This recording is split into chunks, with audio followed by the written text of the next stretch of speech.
Welcome back to our video production series. In this tutorial, we'll show you how to transfer a video project from one FlexClip account to another. First, log into the account that owns the target video project, account A, and create a team. Next, switch to account A and duplicate the video project into the team workspace.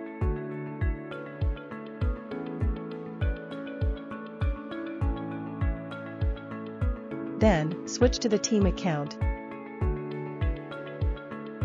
and invite the other account, account B, to join the team.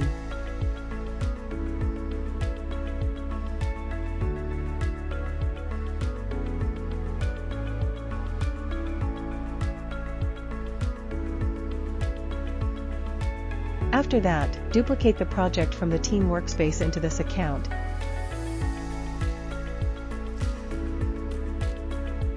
And switch to account B to check this project.